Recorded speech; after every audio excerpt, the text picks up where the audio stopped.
It was just a normal morning during the holiday, with the sun shining bright, hinting at a fun day ahead. I was trying to get my son Aaron ready for his baseball game when everything changed suddenly. As I opened the door, I was stunned to see my husband Mark standing there. The same husband who had disappeared without a trace 3 years ago. "This is our home," he stated firmly, but with a hint of uncertainty in his voice. Before I could fully comprehend his return, another person appeared behind him. Clara, my sister-in-law. Seeing her made my stomach twist with unease. "We're here to take custody of Aaron," Clara declared, her words dripping with false kindness. I had often wondered about this exact situation, remembering how Mark and Clara had vanished around the same time. It seemed too coincidental to be true. But with the chaos of daily life and limited resources, I hadn't been able to investigate further. Lost in these thoughts, I barely noticed Aaron's voice behind me. "Mom, who are you talking to?" My heart sank. There he stood, my brave son, unaware of the storm brewing. Clara turned her predatory smile toward him. "It's nice to meet you, Aaron. I've been wanting to meet you for a long time." Her words churned my stomach. It was the same voice that had charmed everyone, hiding the manipulative and cruel nature I knew too well, the voice I had hoped to never hear again. Confused, Aaron looked at me and then back at them. "Dad, why are you here? And who is she?" He edged closer to me, sensing the tension instinctively. Mark and Clara stood there, looking stunned and caught off guard, clearly not prepared for this confrontation. Before they could gather themselves, Aaron spoke up, his voice filled with anger. "We're leaving, so move." It was then that Mark and Clara noticed something behind me, and their faces turned pale. I couldn't help but let out a bitter laugh. Standing there was my daughter Elise, cradled in Aaron's arms. Mark's eyes widened in shock, darting between Elise and me. "Mark, Clara," I began, my voice steady despite the turmoil inside. "3 years ago, you disappeared without a word. I was left to pick up the pieces, raise Aaron, and face an unexpected pregnancy." I paused, letting the weight of my words sink in. Clara's eyes narrowed, but I pressed on. "I'm not the same person you abandoned. I fought hard to build a life for my children and me, and I won't let you come back to ruin that." Their faces showed shock, disbelief, and perhaps a hint of guilt. But it was too late for guilt.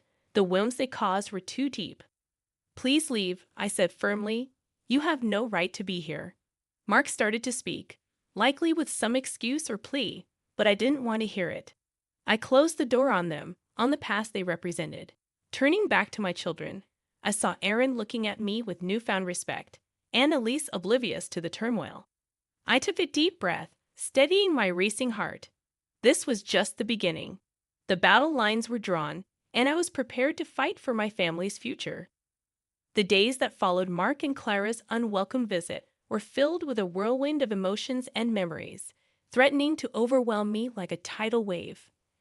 I found myself going back to the difficult times after Mark disappeared, the nights when I couldn't sleep for worry, and the hours spent wondering what I could have done differently. Aaron struggled the most. Once a happy and outgoing kid, he became quiet and distant, his sparkle fading. I remembered how he'd push away his dinner, beg to skip school events, and give me cold looks instead of his usual warm smiles. It hurt to see him like that, but I didn't know how to help him. While I dwelled on those memories, Elise's innocent laughter filled the house, a sharp contrast to the turmoil inside me. She was my unexpected joy, a beacon of light during Mark's betrayal. Her birth gave me strength and vulnerability all at once. One night, as I tucked Aaron into bed, he looked at me seriously. "Mom, why did Dad leave us? Did we do something wrong?" His question felt like a punch to the gut. "No, honey, you did nothing wrong. Sometimes grown-ups make choices that don't make sense, and it's not because of you." "But why did he come back with Aunt Clara?" His confusion broke my heart. I sighed, trying to find the right words. "I don't know why they came back, but I do know that we're a family. You, me, and Elise. We'll face this together." He nodded slowly, his young face full of worries no child should have. "I trust you, Mom. I just wish things were like before." I kissed his forehead, whispering, I know, my love, I wish that too. The next day, a call from my lawyer, Mr. Thompson, snapped me out of my thoughts. Lauren, we need to talk about your legal options. Mark and Clara's accusation is unfounded, but we need to prepare a case. I listened intently, my thoughts racing. This was my chance to fight back, to ensure that Mark and Clara couldn't harm us anymore. Let's go for it, I declared firmly.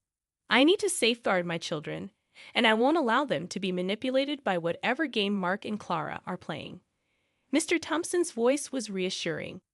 You're making the right choice. I'll start getting the paperwork ready. We'll show them that they can't just push you around. As I ended the call, a sense of determination settled over me. Mark and Clara had underestimated me, thinking I'd crumble under their pressure. But they were mistaken. I was stronger now, forged by the challenges I'd faced. I glanced at Elise playing nearby and knew I'd do whatever it took to protect them. This wasn't just about revenge anymore. It was about justice for my children and myself. Mark and Clara had ignited a fierce protective instinct in me, and I was prepared to fight back with all my might. As weeks passed, my resolve solidified like steel. I braced myself for the legal battle ahead, but nothing could have prepared me for the emotional warfare to come. Mark and Clara, like vultures circling, began their campaign to wear me down. One afternoon, picking up Aaron from school, I found them waiting, casting a shadow over the sunny day. Clara's voice dripped with false sweetness as she greeted Aaron. Hi, sweetie. We've missed you so much. Aaron clung to my hand, his body tense. Why are you here? He whispered. Mark stepped forward, feigning concern. We just wanted to see you, son. We're family too, you know. Anger surged within me. You forfeited the right to call yourselves family when you abandoned him, I snapped, pulling Aaron closer. Clara's facade cracked, her eyes narrowing. Lauren, you can't keep him from us. We have rights. Rights? You have no rights here. I shot back, my tone icy. You made your choice 3 years ago. Now you have to live with it. Mark's face contorted with anger. You think you're so perfect, Lauren. You're just a bitter woman who couldn't keep her husband happy. Aaron's grip on my hand tightened, his body trembling. Let's go, Aaron, I said, leading him away, but Clara wasn't finished. You'll regret this, Lauren. We'll get what we want, as we always do. Their threats lingered as we walked away, but I refused to show them any fear. I had to stay strong for Aaron and Elise. That night, their words echoed in my mind as I lay in bed. The thought of losing Aaron to them was unbearable. I couldn't let it happen. I had to be sharper, tougher.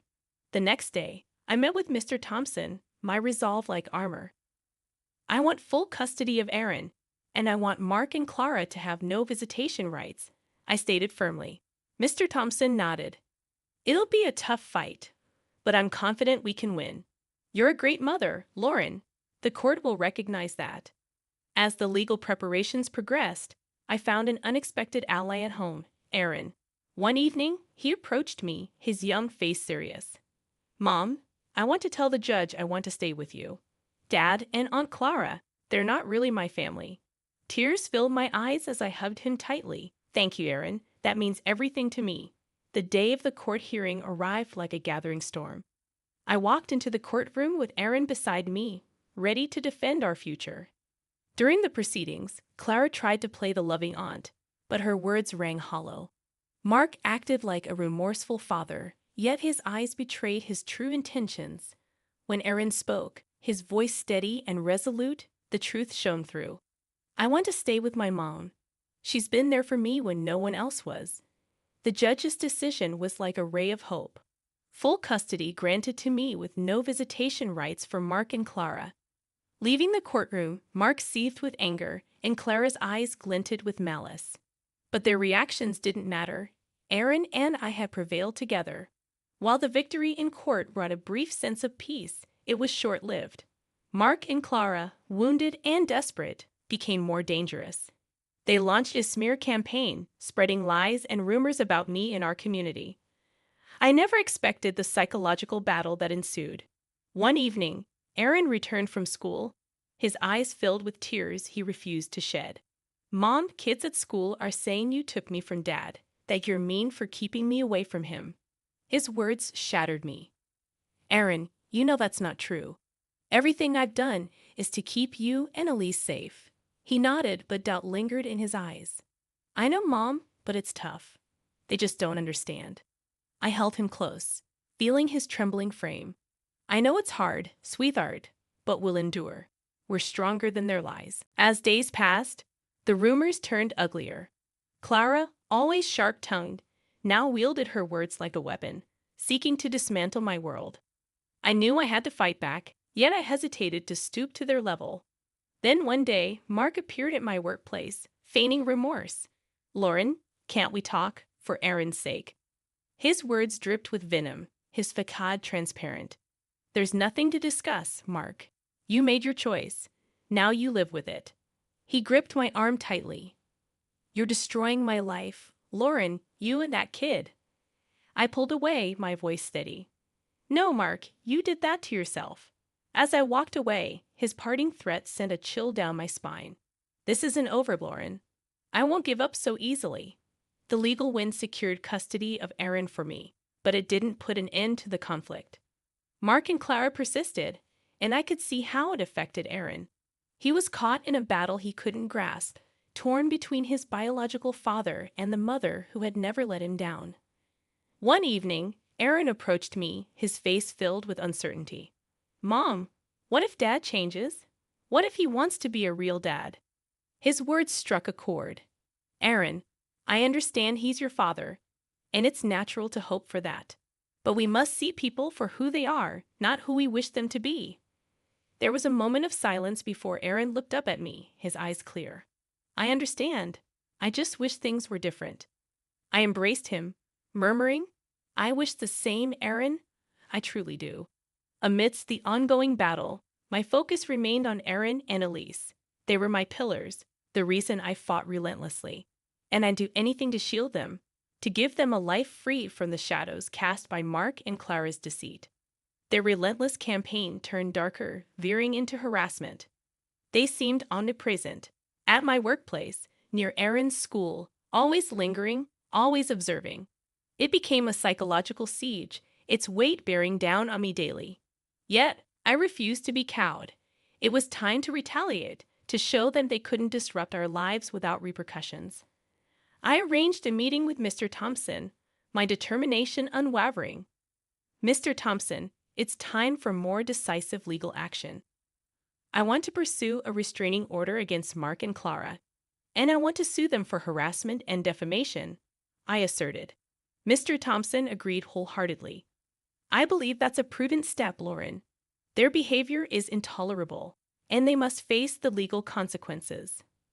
The legal battles were arduous, but I remained steadfast. In court, Mark portrayed himself as the victim, a man unfairly treated by his vengeful ex-wife. Clara, ever the performer, shed tears over being deprived of a role in her nephew's life. However, their theatrics couldn't obscure the truth. The judge saw through their charade and granted the restraining order. Furthermore, they were instructed to compensate for the harm caused by their defamatory actions. Leaving the courtroom, Mark seethed with anger, while Clara's eyes smoldered with unspoken threats. Yet, this time, I refused to be intimidated. The law was on my side. Their defeat in court failed to extinguish their vendetta. If anything, it seemed to stoke their malice further. One day, I received a chilling call from Mark. You think you've won, Lauren? You think you can ruin my life and walk away? I'll ensure you regret this, he spat over the phone. I gritted my teeth, suppressing the fear his words ignited. You brought this upon yourself, Mark. I'm merely safeguarding my family. You haven't seen the end of me, Lauren. This isn't finished, he snarled before disconnecting. His threat lingered in the air like poison, but I refused to let it weaken me. Aaron and Elise were my top priority. They were my world, and I'd do whatever it took to shield them from Mark and Clara's cruelty. However, as days turned into weeks, the constant strain started to wear me down. The perpetual watchfulness, the dread of what Mark might do next, the weight of single motherhood. It consumed me entirely. One evening, as I tucked Elise into bed, Aaron approached me, his expression serious. Mom, are we going to be okay? Dad sounded really angry on the phone. I enveloped him in a hug, my heart breaking for the burden he carried. "We'll be okay, Aaron. I won't let anything happen to us, I promise." Yet, even as I uttered those words, I knew the battle was far from over. Mark and Clara loomed like a looming storm, and I had to be prepared for whatever they threw our way. The weeks post-court ruling were fraught with tension and vigilance. Mark and Clara, constrained by the restraining order, retreated into the shadows, their silence more unsettling than their threats. I sensed this lull was just the calm before another storm. Then it struck. Clara, in a desperate move, staged a public spectacle. While I was grocery shopping, she emerged out of nowhere, hurling accusations. "You're a monster, Lauren. You've torn our family apart." Clara's cries drew the attention of bystanders. I stood firm, my voice unwavering. "Clara, you need to leave. You're violating the restraining order." Enraged, she spat back, "I don't care. The world needs to see your true colors." But her theatrics backfired. The store manager, recognizing the disruption, called the police. As they escorted a hysterical Clara away, her facade of the wronged aunt crumbled. This public meltdown proved to be the tipping point. The police charged Clara with violating the restraining order and causing a public disturbance. Mark, too, faced repercussions. His involvement in the harassment and defamation, now laid bare, led to his arrest. As I witnessed their apprehension, a twinge of pity stirred within me.